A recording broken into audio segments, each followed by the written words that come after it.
Investigators tell us those people were murdered before that fire was set. Investigators just released those new details. The fire started just before 6 o'clock this morning at a home off of Linden Road. It's a rural area just 3 miles away from the Circuit of the Americas. KXAN's Alicia Enns has been following the story all day, and she joins us live with our top story.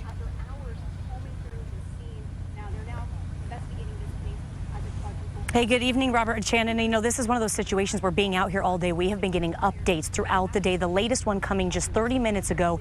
Investigators saying that this was a quadruple homicide investigation. And when they were able to get the bodies out of the home, they realized that the wounds were not consistent with the fire. Now, investigators saying that they most likely died from gunshot wounds before that house was set on fire. Now the investigation is really focused around one person who they believe was actually a resident of this home and potentially one of the victims of this fire, Matthew Aaron Barber, a 20-year-old man.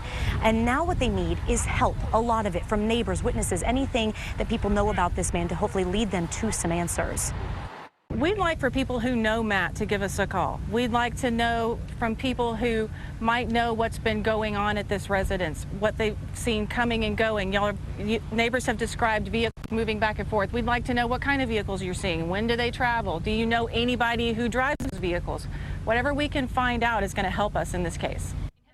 All right, now at this point, they do not have a suspect in custody, they say, and all four of the people inside this home were adults. They do not have any identification of these people just yet. That's something that could take a couple days, according to the medical examiner here. And just to put this into perspective for you guys, the seriousness of this, they are going to have someone from the sheriff's office stationed out here 24/7 just to be sure that people in this neighborhood feel safe. I talked with some neighbors earlier. They said they saw a lot of traffic going in and out of these driveways here all times of the night, in and out, and they think that might have something to do with it, whether or not something happened last night.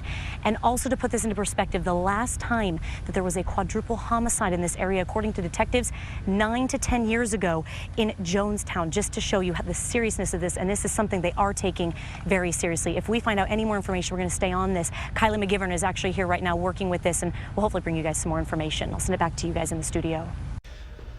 Thanks, Alicia.